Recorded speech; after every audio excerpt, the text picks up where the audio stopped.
ஹப்ஸா. அல்லாஹ் அக்பர். வாழ்நாள் முழுக்க குர்ஆன் ஓதுகிற 7 நாளைக்கு ஒரு குர்ஆன் முடித்து வருகிறார்கள். வாழ்க்கை முழுக்க ஹப்ஸா ரலியல்லாஹு தஆலா.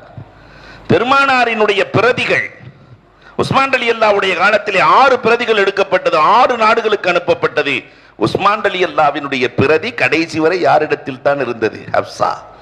உலகத்தில் முதல் ஹாஃபில் பெண்மணி யார் என்றால் ஹப்ஸா ரலியல்லாஹு தஆலா. உலகத்தில் முதலில் குர்ஆனை முடித்த பெண்மணி. ஆனா இன்னைக்கு பெண்களே, நாம் குர்ஆன் ஓதுகிறோமா? கொஞ்சம் யோசிக்க வேண்டும். நம்முடைய முன்னோர்கள் எப்படி இருந்தாங்க? காலையிலும் மாலையிலும் எல்லா நேரங்களிலும் குர்ஆனோடு தொடர்பு. குர்ஆன் ஓதினார்கள், யாசீன் ஓதினார்கள், வாக்கியா ஓதினார்கள். அதெல்லாம் இன்றைக்கு காணாமல் போனது.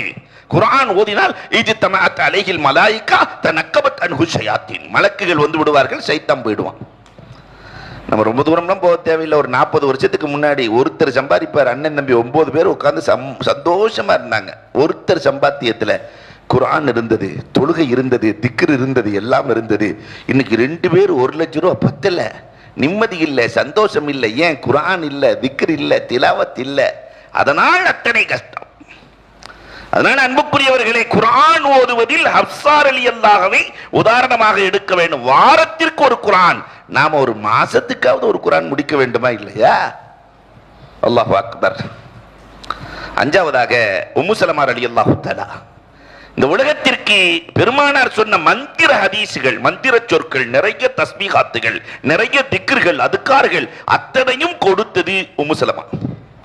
ஒரு நாள் உம்மு ஸலமா ரலியல்லாஹு உட்கார்ந்து ஓதிக்கிட்டு இருக்கிறாங்க. ரசூலுல்லாஹ் தொழுகைக்கு வர்றாங்க, லுஹர் தொழுகைக்கு. உம்மு ஸலமா ஓதிக்கிட்டே இருக்கிறாங்க.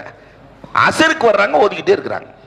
ரசூலுல்லாஹ் பார்த்து சிரிச்சிட்டு போயிட்டாங்க. மக்ரிபுக்கு வந்தாலும் ஓதிக்கிட்டே இருக்கிறாங்க. இஷாவுக்கு வந்தாலும், பொம்பளைகளுக்கு ஆர்வம் வந்தா மொத்தமா வந்துடும், போயிருச்சுனாலும் மொத்தமா போயிடும். இங்க வந்திருக்கிற பெண்கள் உங்களை சொல்லல, நீங்கள்லாம் அவுலியாக்கள். நான் ஊருக்கு போகணுமா, வீட்டுக்கு போகணுமா இல்லையா? அன்புக்குரியவர்களே, தொடர்ந்து ஓதுவதை பார்த்து விட்டு பெருமானார் ஆனந்தத்தில் சொன்னார்கள், உம்மு ஸலமா, நான் ஒரு தஸ்பீகை சொல்லட்டுமா? அதை ஒரு தடவை சொன்னால் மலக்குகளால் அதன் நன்மையை எழுத முடியாது அம்மா. அவ்வளவு அதிக நன்மையை கொடுக்கிற தஸ்பீகை சொல்லட்டுமா?